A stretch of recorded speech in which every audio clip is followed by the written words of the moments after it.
go. Okay. Welcome to all of you. We have a treat tonight in our special guest speaker, Gary K. Dillard from Bowling Green. He is the retired CEO of Warren Rural Electric and obviously is our neighbor, and has since retired, spends a lot of time researching old stuff, according to his bio. Old stuff. And he's a storyteller as well, and one of the things that he has researched extensively and tells stories about is the navigation of the Green and Barren rivers and how they influence the development of our area. So with that, I would like to welcome Gary Dillard and let him begin his program. Thank you, Sam. Appreciate that. Thank you very much, and thank you for inviting me. This is quite exciting. During COVID, we couldn't do anything, couldn't go anywhere, and so we have a couple of prints, and one of them is the Steamboat Evansville and Bowling Green, and the other print is the Steamboat Bowling Green in Evansville. And I was looking at them, I wonder, what are those barrels, what are those boxes, what is all that? So I called a couple of historians, Ray Buckberry specifically, and said, what's going on? So they led me to a bunch of books, and I read a bunch of books, and newspapers.com is one of the greatest resources that you think is authentic, but in history, there's two sides of every story. And also, you never let the truth get in the way of a good story. So we add that to it. So let's get started. And I want to thank these folks who put Sam at the top, who helped me along the way with this. These are historians of the various counties, and as we were talking about the Kentucky Museum, I definitely put them down there for not last, but because of WKU in alphabetical order. Now, in 1850, the French came through this area, or this part of the country, and they were surveying. They gave gifts. They brought gifts to the native people, and they were permitted to survey. And they surveyed most of the eastern United States. The interesting thing about this, they just found this in the French archives about 60 years ago, which I thought was quite fascinating. How well they did. And the Green River, and I'm going to apologize for this pointer.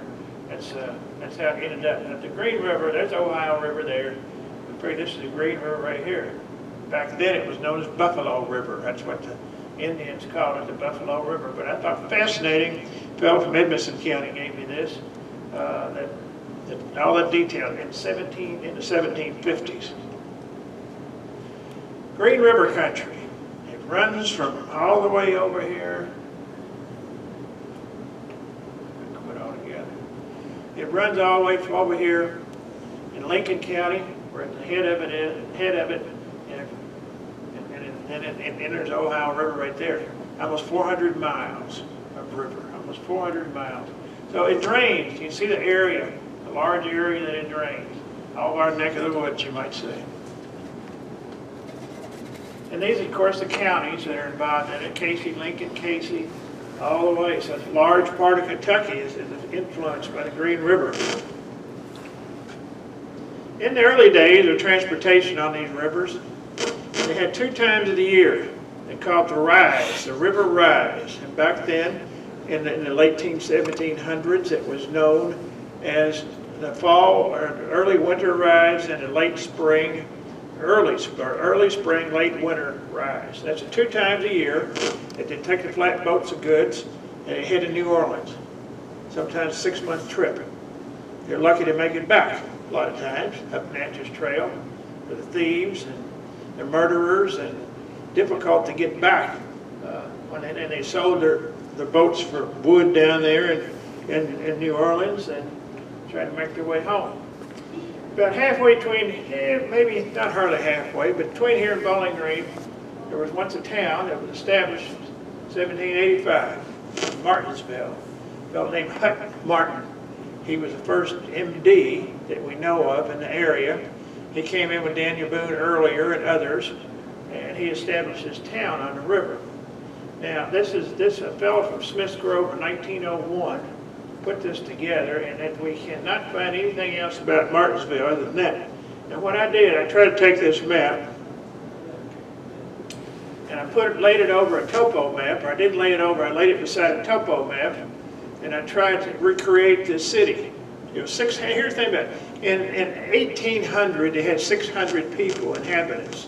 The city of Bowling Green wasn't even established yet. There was lucky to be 200 people there. But this was such a popular place. Let me kind of show you here. This is the Barren River crossing they had. This goes to Scottsville. They had a boat landing here. They had a distillery down here. All kinds of warehouses and processing houses. There's the first cabins. Martin's had an inn right here. They had a racetrack. The Rennicks had an establishment here. Over here, they had a shooting range, and inhabitants of 600 people. And they all lived on those flatboats going to New Orleans twice a year. And that was tobacco and a lot of hogs. They did process a lot of hogs in that era. But in about 1840, it disappeared. Some say the older people passed away. The younger ones didn't want anything to do with it. There's a letter we found that where they, in 1842, some number of them moved to Illinois. I personally think what happened is the steamboats came in 1842, and so many of these people, I don't know if they didn't want to cooperate with the steamboats that could leave in Bowling Green or what. It went away. The town went away between here and Bowling Green. Anytime anybody's got anything to say something, it's fine with me. Another big part about the Green River, more than so than the Barren, was these log rafts. This is log rafting. In the fall of the year, they start cutting the timber, and they drag it to the river banks, and then they would pull it off into the river, and they would make these rafts. And when the water got up, they took off to Evansville. And when they got to the Ohio River, they would tie up these rafts, and buyers from Evansville would come and buy their logs. Now, Evansville, because of the Green River Valley, was once known as the furniture capital of the world, because of all this timber coming out of the Green River Valley.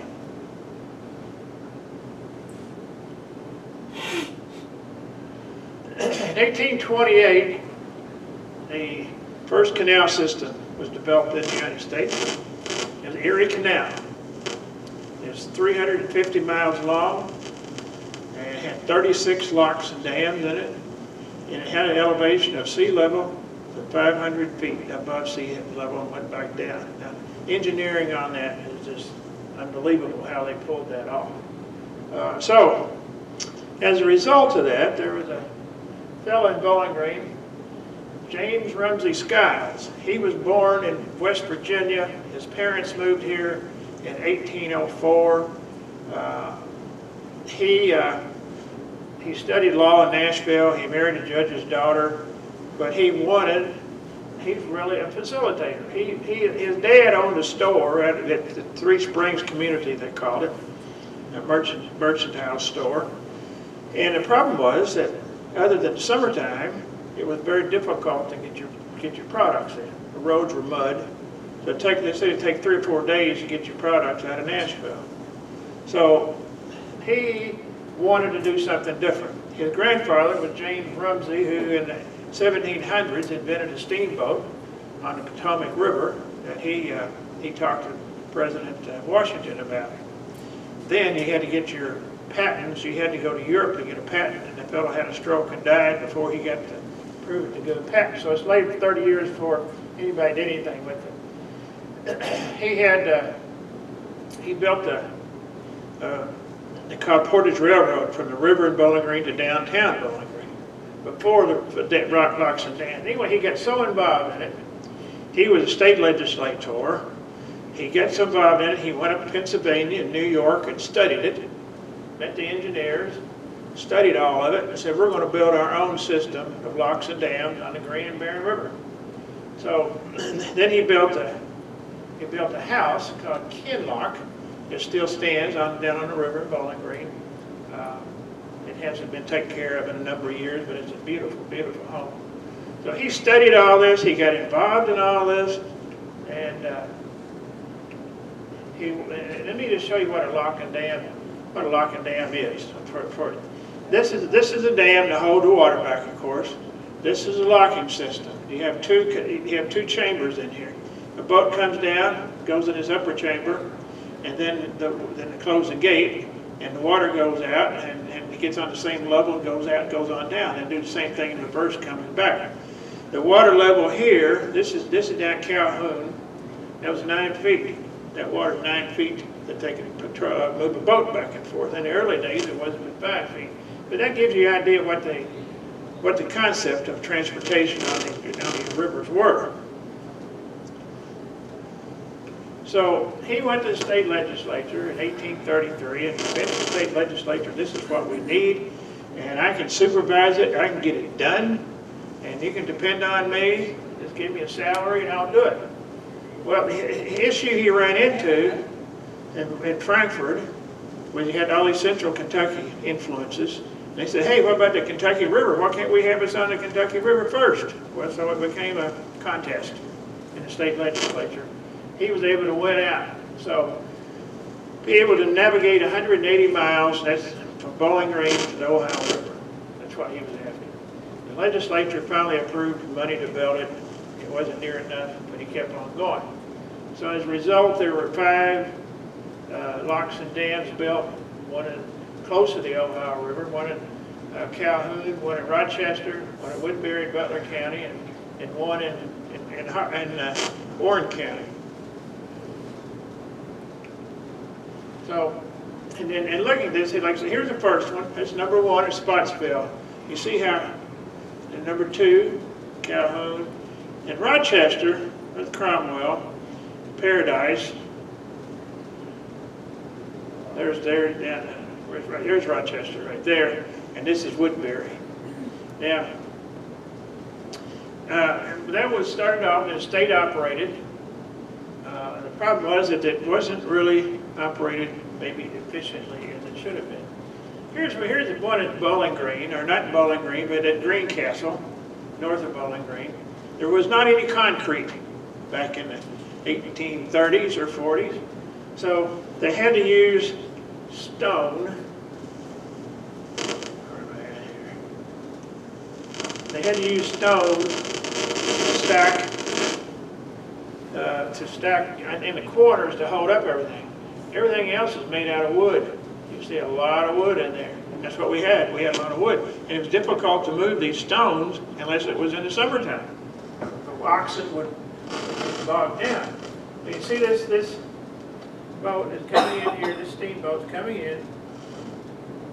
Steamboat's coming in, they're letting the water down, then they go on out this way.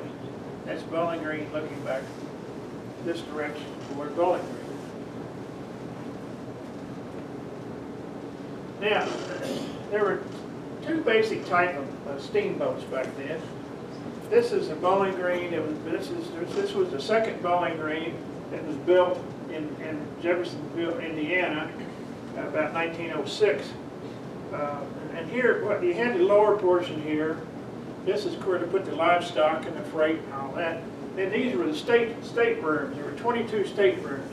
In the state room, it's kind of luxury, see? You had 2 bunk beds, a water pitcher, a water bowl, and a chair. That was your state room. And there's 22 of them. And all the livestock were down here on this level.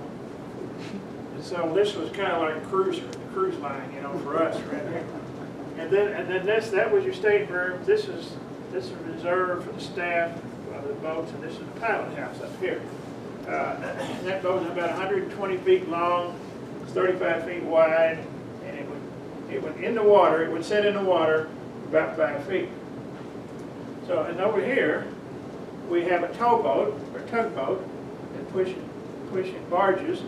They were coming from Aberdeen and Butler County. They were loading with coal. They were going back home at this point. They were taking the coal to Bowling Green, where it was ground, and it was used for steam engines on the railroad. Here was William Brown's mill, big mill in the northern part of Warren County that served several counties. He never had any problem during the Civil War because he gave the troops food. So he never got any problem with it. So these are the primary. This is called a packet. It hauls everything. There was one I saw that the steamboat Evansville hauled 200 head of cattle one time from Dillard County to Evansville. It's just hard to believe. And then there were showboats. Showboats operated up to in World War II. There was a lot of stories about the showboats that come. People were so poor. People were just poor up and down the rivers. And this was the entertainment. This is the owner of this showboat. They had a band and all that stuff, and they did acts. This boat, Majestic, did not have an engine. He took a towboat to push him wherever he would go. Another interesting one, it was a couple of photo boats that they would do an event on the river and take pictures of whoever wanted to take pictures taken. This is one. He didn't have an engine either. He had been pushed in some community. The interesting thing about that, Schroeder's had a very successful photo boat, but a couple of these boys started trying to copy money, you know what I mean, and they got sent away. And that was about the end of that particular boat. Two very important, let me back up, so the river at Bowling Green is most shallow. It was designed with these dock blocks and dams to have 6 feet of water. The rope boats ran about 5 feet of water. So if there's anything in there, you could punch a hole in the bottom of the boat. They were wood. They didn't last that long. Most of them averaged 3 or 4 years. Now this was a snake boat. It was called the Mammoth Cave. And it went up and down the rivers and all the time pulling trees that fell in or landslides or whatever and take care of that. This was a dredge boat. And it dredged out low places that became available or came along in the rivers, and it would clean the whatever that. If you would notice, they had a restroom on theirs on the back of it there. And I think it emptied into the river. Now, what happened during the Civil War? The state was cruising along pretty good. We had transportation on the rivers. We had people, had a lot of product.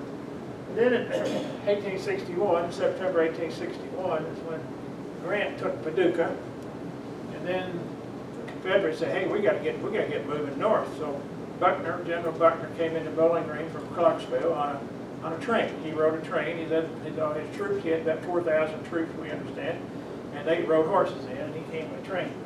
So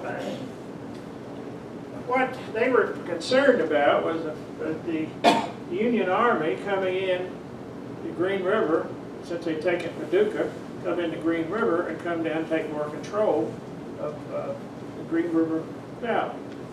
So Buckner was given the orders to destroy Lock and Dam number 3 at Rochester, and was to disable the Barren River number 1 at Greencastle. So they rode out, and he took 1,500 troops with him. He rode out and filled up the locks or the chambers on the Barren River with big boulders so nobody could get through. He got to Rochester, and this is the Rochester Dam here. That's the dam. This is the locks where they come through. It's called a Big Bend. The Green River came down this way and turned and went this way. So you had to make a sharp turn to get your boat in here and get out. Well, here's all this dam. Well, he marched in with his troops. He set up over here in Muhlenberg County. Let me get back right here. Over here in Muhlenberg County, he set up. They started shooting cannonballs at this wall right here. And they did hit some of it, caused damage to it. But they were drilling in the dam and going to blow up the dam. Well, Silas Brewer at the time had about 2 or 3 mills here, flour mills, and people bring their flour and their corn, and he'd grind it for them. Well, he said, "Look, our whole livelihood would be gone if you blow this up." And Buckner said, "I'm just doing what my orders are." Well, Buckner grew up. He's from Kentucky. He was born here in Hart County. He grew up in Muhlenberg County, and he realized the big picture of everything. So Mr. Brewer went to visit. He asked for a meeting with General Buckner. General Buckner did grant that, and so Mr. Brewer explained things to him, and Buckner said, well, what do you propose? What am I supposed to do? And he said, well, look, said there's a big log raft coming down the Green River.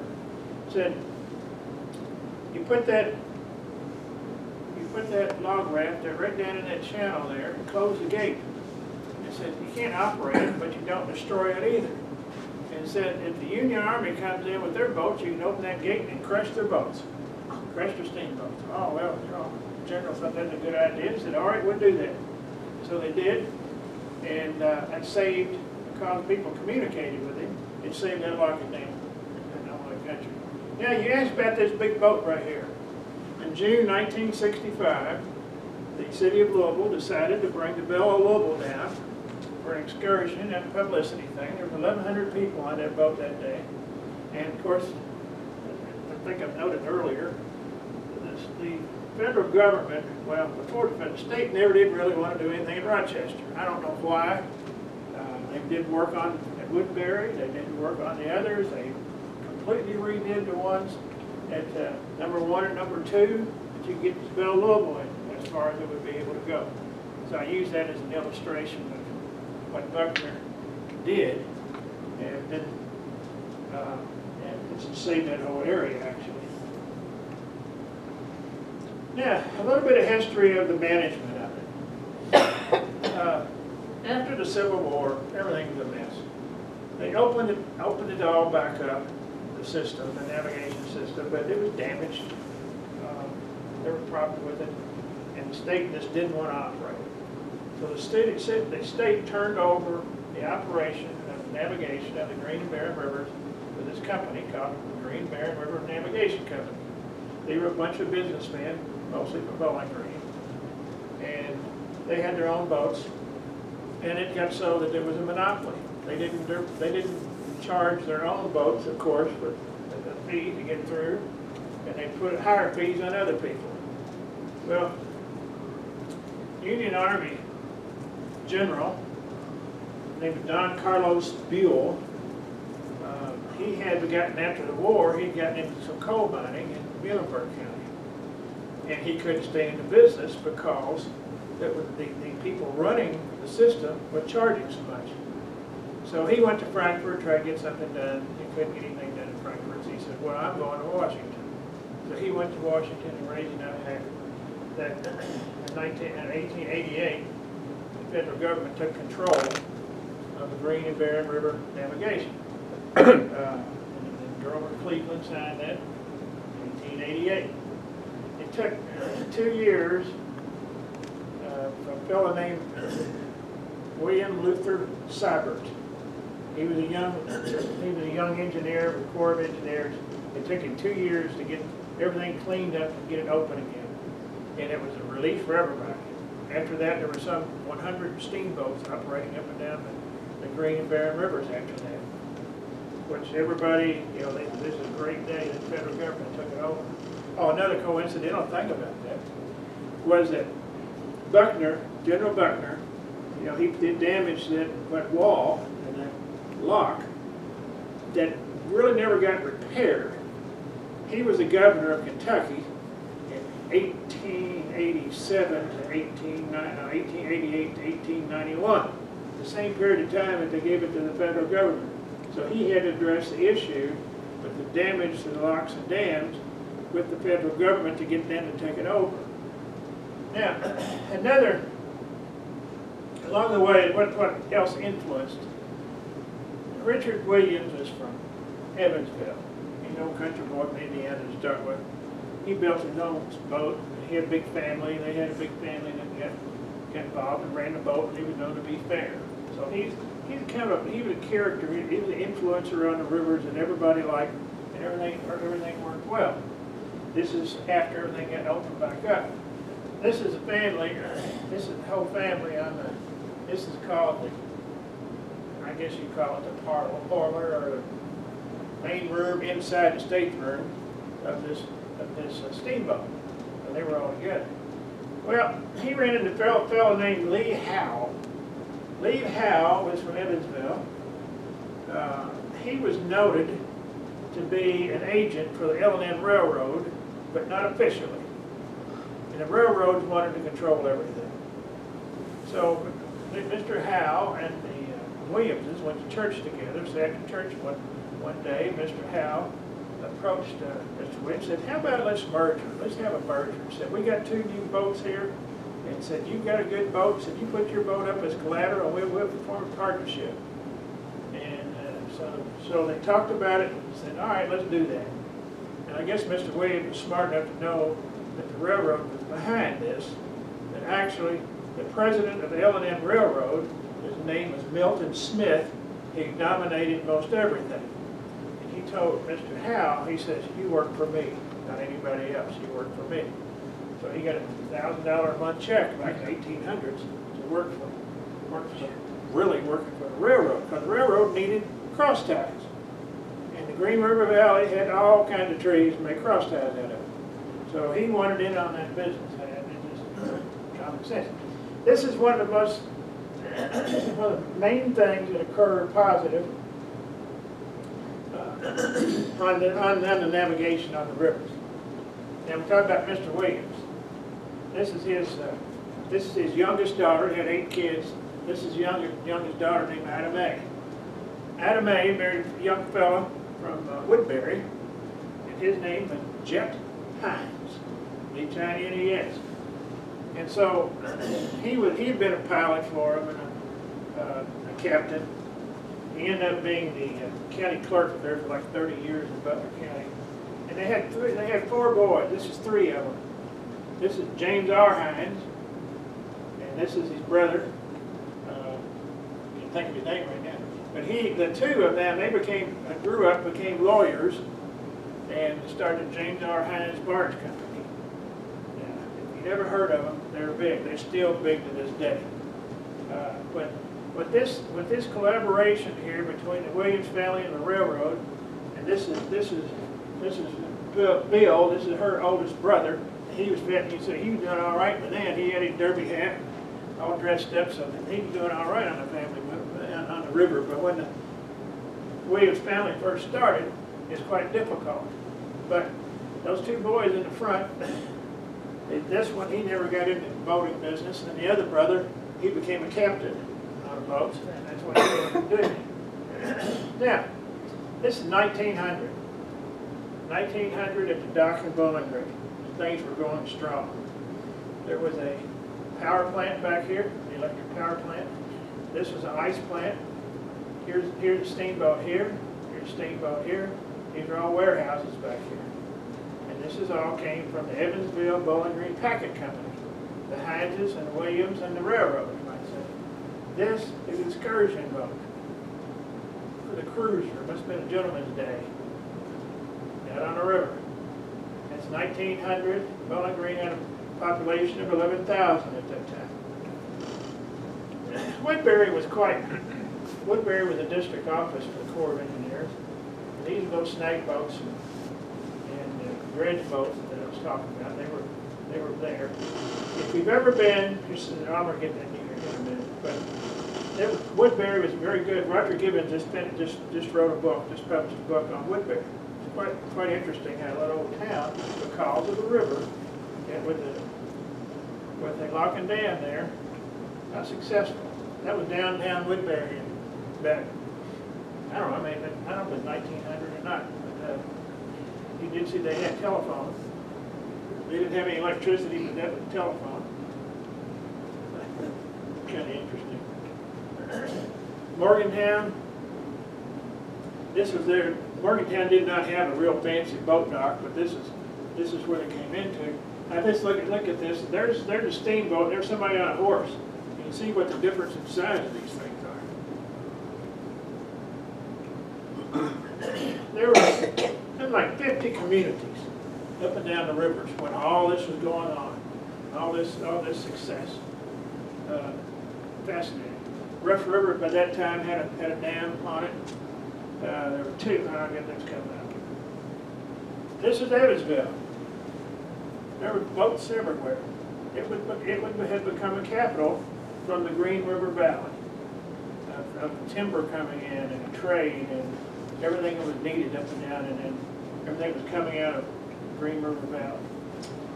In 1900, because of the discovery of blacktop or asphalt in Edmonson County, in 1900, the federal government built the Lock and Dam number 5.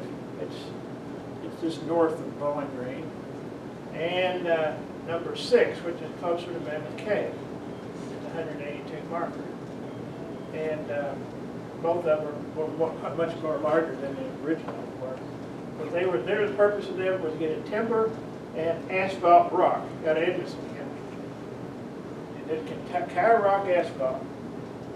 For many years they hauled asphalt rock out, which was crushed, and they used it. They rolled it in on tennis courts at Western. It was the city of Louisville used it. They claimed that it was used on the Indianapolis Raceway. There wasn't anything about it. It's very unique to have asphalt rock in your area. From an excursion standpoint, Western in the early 1900s, Henry Hardin Cherry every spring had an excursion for all the students. All the students and faculty, they leased 3 steamboats, and it was the purpose of the mail, and they had dates, and the mail would pay, I think it's 50 cents a day. It cost $1 with eating date, and she provided the lunch. That was pretty much the deal the way they did it. They went to Sally's rocking around in Woodbury and came back. It was a social day that the president wanted to do. Over here, did the same. This is the chaperone at Massey Springs. And we've heard of Massey Springs nursing home, but there's the real Massey Springs is on Richardsville Road or Highway 185 at Green River. Which people came to Evansville.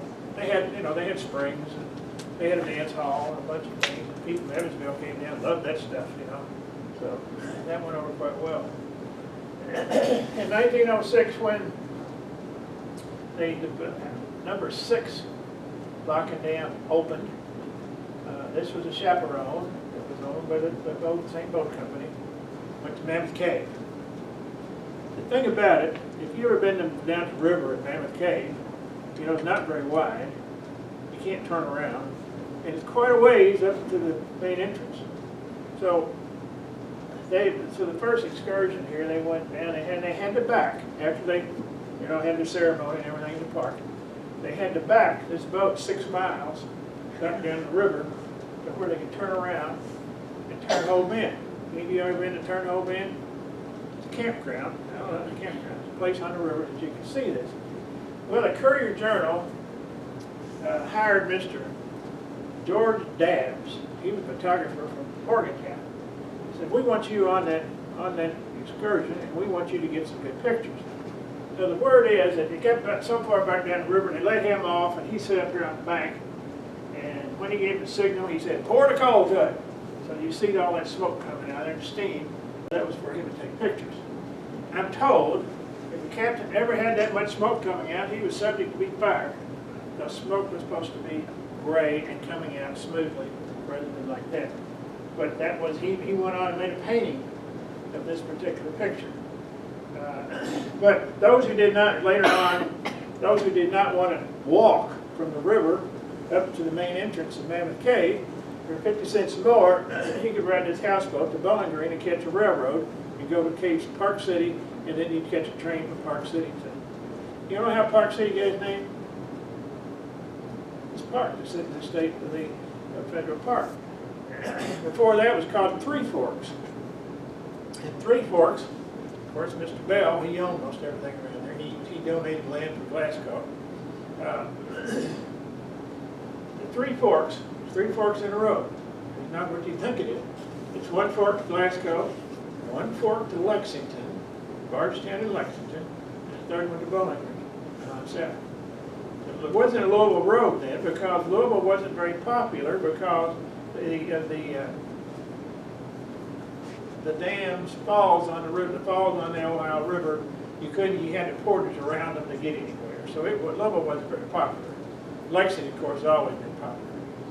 But so that was kind of interesting that when that first excursion to Mammoth Cave, and these people out of Indiana love to go to Mammoth Cave. So what happened?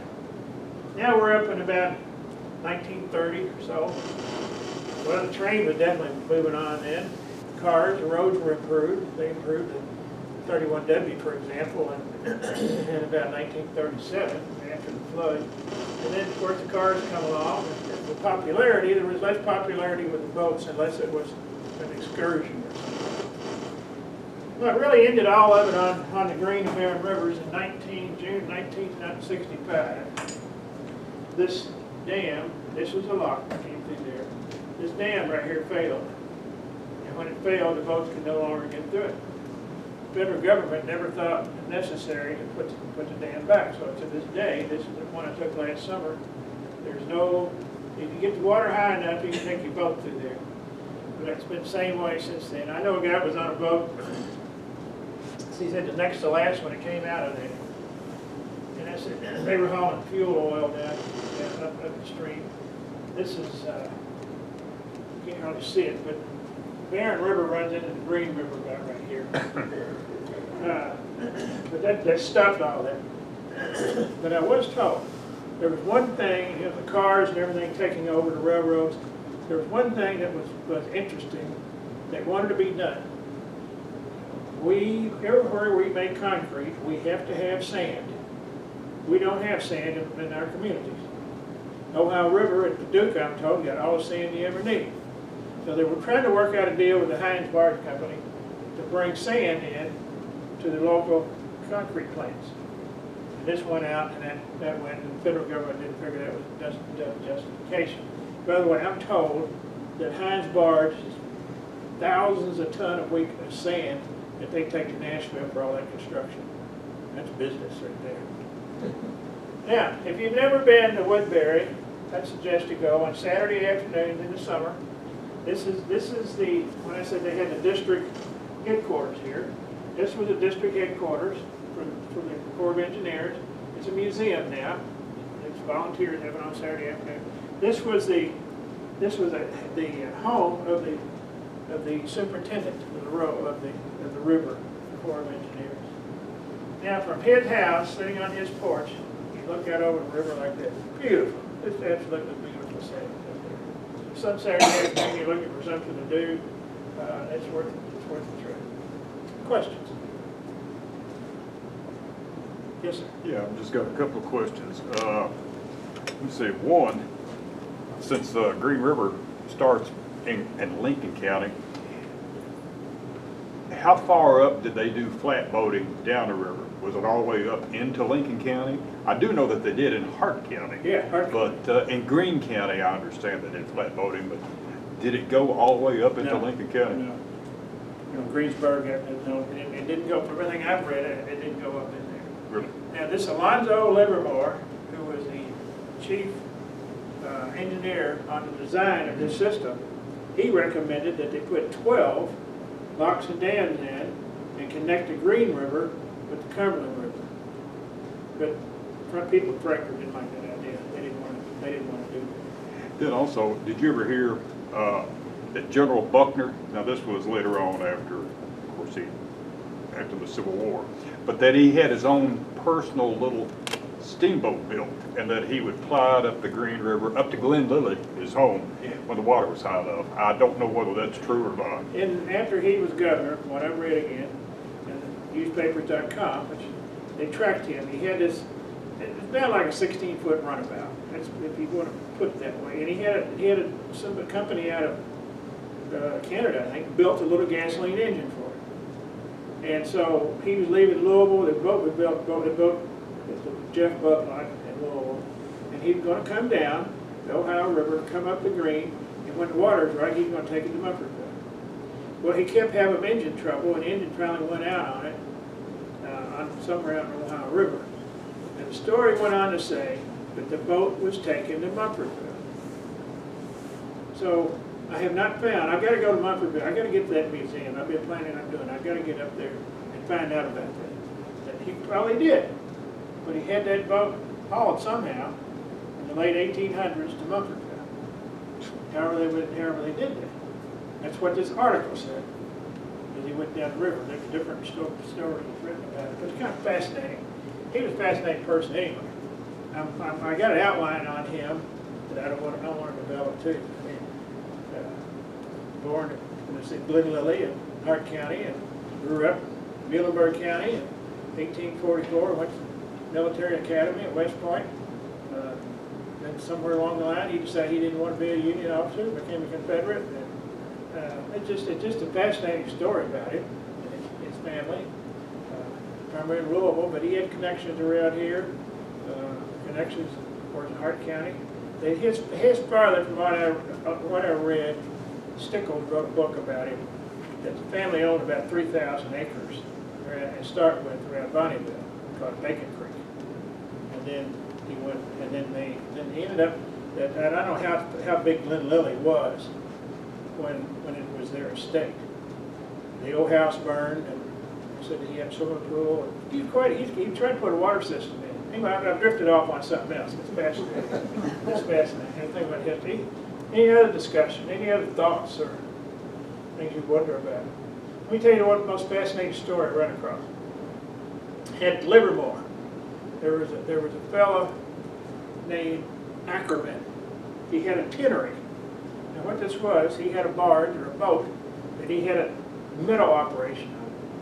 That he would go to communities and he would fix gutters, fix roofs, and all those kind of things, especially for public buildings.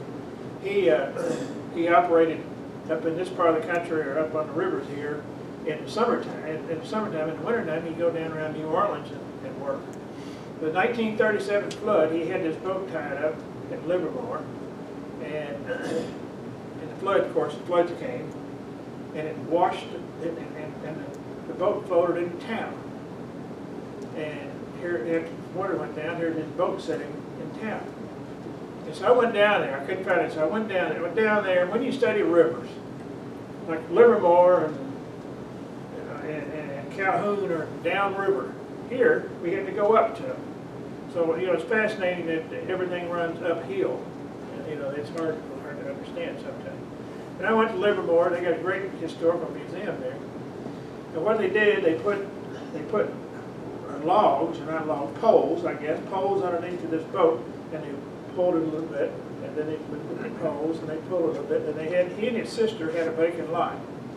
And so they put this boat on a vacant lot, and he worked the tinnery out of it, and eventually built the house around it. And they showed me where the house had been torn down, so the boat was gone. So I couldn't find anything, but I thought that was rather interesting what he did. There's one article I read that said that his success.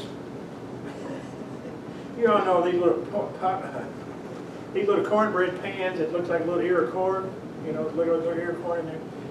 They claimed that he sold those, but his wife made a lot of cornbread, and people would come and eat cornbread and buy these little pans. Now, what I've also read that he was never married, so I don't know who.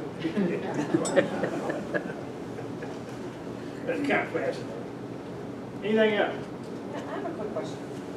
In one of your images that you showed, it was at the boat landing area with the cold storage building, and I think it's what you call the Evansville, power plant. Did you come across anything referencing, would that have made up like the old wharf? That's what they also call it, the wharf. It was called the wharf with all that? Okay. In 1900. Okay. The problem in 1931, the steamboat Evansville was coming back from Evansville. He was on a schedule, and it said that the boat was running hot between Rochester and Woodbury. They finally got it crippled in the Bowling Green, and they pulled up the wharf, and going to be there a little bit of time, and so the captain went into town. While he was gone, it caught on fire. It burned completely to the ground. But not only did it burn the boat, it burned those warehouses as well.